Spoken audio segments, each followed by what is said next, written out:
Bienvenue pour vivre cet instant de parole de la vie éternelle avec Marc-Joseph. Nous sommes aujourd'hui le 9 avril 2026 et je suis donc de retour pour te rafraîchir la mémoire, te rappelant que Jésus-Christ est avec toi et le fait que Jésus-Christ est avec toi chaque jour est pour toi un jour de grâce.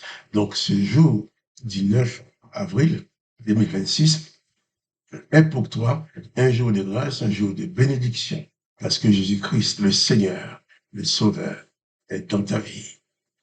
C'est lui-même qui dit, je suis avec toi tous les jours jusqu'à la fin du monde. On l'a pas obligé, on l'a pas forcé d'être avec toi. Jésus-Christ désire être avec toi chaque jour de ta vie pour te conduire. Jésus-Christ désire que tu sois ses disciples, que tu sois son disciple, que nous soyons ses disciples. Jésus-Christ veut lui-même demeurer dans ta vie. Donc, il te suffit de donner ton accord à Jésus-Christ par la foi, de demander à Jésus-Christ de venir vivre dans ta vie. En te disant ça, je ne t'invite pas à accéder à une religion, à intégrer une religion. Car aucune religion ne peut te sauver. Les religions sont des organisations humaines qui sont là souvent pour manipuler les hommes. Mais Jésus-Christ est le sauveur. Il ne manipule pas. Il transforme nos vies. Il nous apporte sa paix. Il fait que nous soyons des hommes et des femmes de paix qui ne font la guerre à personne. C'est ainsi qu'il dit dans cette prière de notre Père qu'il a enseigné à ses disciples. Il dit au Père, pardonne-nous nos offenses comme nous pardonnons aussi à ceux qui nous ont offensés. C'est important. Chaque jour est un jour de grâce pour toi, un jour de grâce pour tous ceux qui s'approchent de toi, un jour de grâce pour ceux qui te font du mal, un jour de grâce pour ceux qui ont péché contre toi, qui t'ont fait souffrir. Jésus-Christ a souffert, mais il a fait grâce.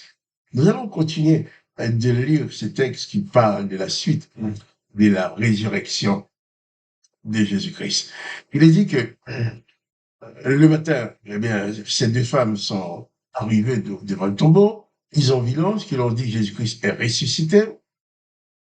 Et au verset 8, Matthieu 28, verset 8, il a dit, elles s'éloignèrent promptement du sépulcre avec crainte et une grande joie. Et elles coururent porter la nouvelle aux disciples. Et voici Jésus vint à leur rencontre et dit, je vous salue. Elles s'approchèrent pour saisir ses pieds et elles l'adorèrent. Alors Jésus leur dit, ne craignez pas, allez dire à mes frères de se rendre en Galilée, c'est là qu'ils me trouveront. Il y a, il y a ce message de Jésus-Christ qui vise à bannir toute forme de crainte, toute forme de peur. Car ces femmes avaient raison d'avoir peur. Elles étaient dans la joie de savoir que le Maître ressuscitait. Mais c'était pour elles des choses complètement nouvelles. Et elles ne savaient pas ce qui allait se passer dans la suite, dans la mesure que Jésus-Christ, le Sauveur, le Maître, a été maltraité, crucifié, et même après sa résurrection, les disciples, d'ailleurs, les disciples de Jésus-Christ ne s'étaient pas rendus au tombeau. Il n'y a que ces deux femmes qui, malgré leur père, ces deux femmes ont vaincu leur père. Ils ont dompté leur père et elles ont dompté le père et elles ont osé se rendre au tombeau pour voir ce qui se passe. Tandis que les autres disciples étaient cachés, complètement emmurés, portes fermées, pour ne pas qu'on vienne leur mettre la main dessus. Il dit que pendant que ces femmes étaient en chemin, quelques hommes de la garde entraient dans la ville, annoncèrent aux principaux sacrificateurs tout ce qui était arrivé. Voilà. Les femmes ont vu le maître, elles l'ont adoré, sont jetées à ses pieds, elles l'ont adoré, et Jésus-Christ va leur dire, ne craignez pas. Et ce matin, je te dis de la part de Jésus-Christ, ne crains pas, n'aie pas peur. N'aie pas peur des événements, n'aie pas peur de ce qui va arriver, n'aie pas peur de ce que les gens vont vouloir faire contre toi. car Jésus-Christ est avec toi, il est ressuscité, il est vivant, et c'est sa bouche qui te dit ce matin, n'aie crainte pas, mais seulement, allez, témoigne. Seulement, n'aie crainte pas, il lui dit, mais allez dire à mes frères. Donc toi aussi, n'aie crainte pas. Seulement là où tu passes, annonce que Jésus-Christ est ton sauveur. Annonce que Jésus-Christ est le ressuscité. Annonce que Jésus-Christ veut que tous les hommes soient sauvés et parviennent à la connaissance de sa vérité et parviennent au salut. Et pendant que ces femmes étaient en chemin, eh bien, quelques hommes de la garde entraient dans la ville et annoncèrent aux principaux sacrificateurs tout ce qui était arrivé. Alors, les principaux sacrificateurs, après s'être assemblés avec les anciens et avoir tenu conseil, donnèrent aux soldats une forte somme d'argent en disant, dites, ces disciples sont venus de nuit le dérober pendant que nous dormions, et si le gouverneur la prend, nous l'apaiserons et nous vous tirerons d'affaire. C'est ça la religion. La religion était là. D'abord, ils ont menti, ils ont trouvé quand même le moyen avec le mensonge de faire condamner Jésus qui a été déclaré non coupable lorsque Pilate l'a jugé.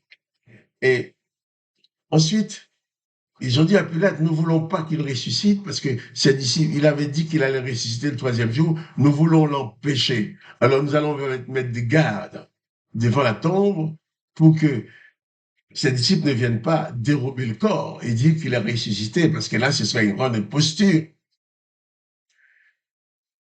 Et malgré ce qu'ils ont fait, Jésus a quand même ressuscité. Les gardes qui étaient là, à la manifestation de l'ange qui est venu rouler la pierre, ou que Jésus sort du tombeau, les gardes ont tremblé de peur, ils sont tombés par terre comme morts, mais ils sont pas morts.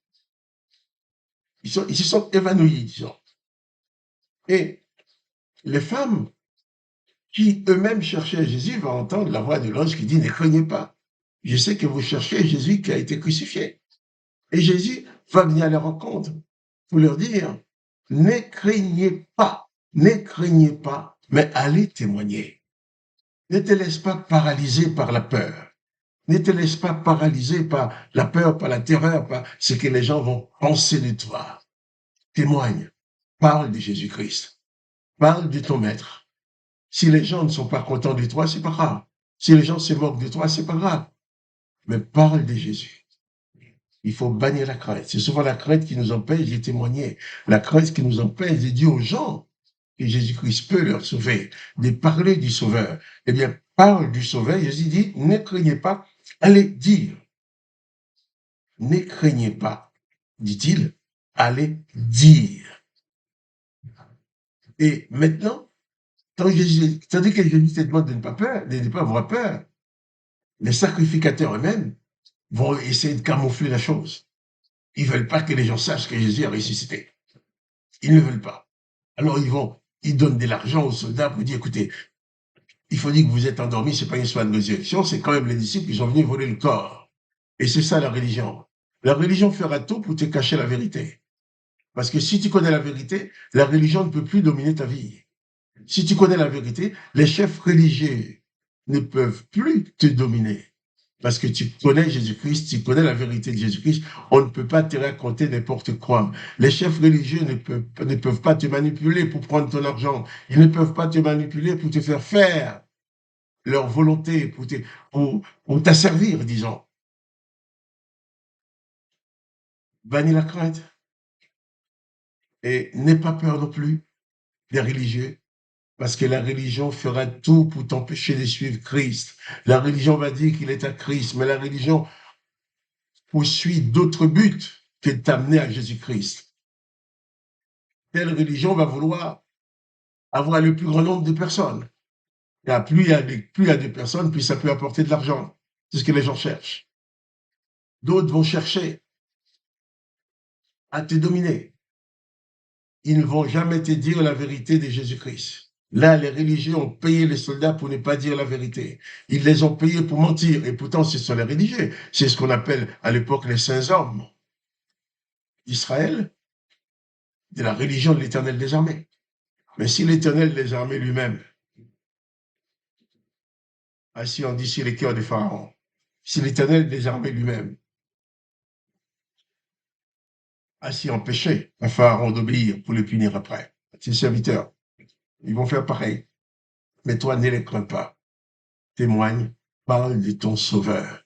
Ne laisse personne te fermer la bouche, même si les religions vont se dresser devant toi. Les religions vont essayer de t'asservir, mais n'intègre pas la religion. Reste seulement serviteur de Jésus-Christ, disciple de Jésus-Christ. Jésus-Christ n'a pas créé de religion. Nous reviendrons sur ce sujet demain du volant. Mais pour l'instant, sois béni, que le nom de Christ soit béni dans ta vie. Et moi, Marc Joseph, je te dis à demain pour les paroles de la vie éternelle.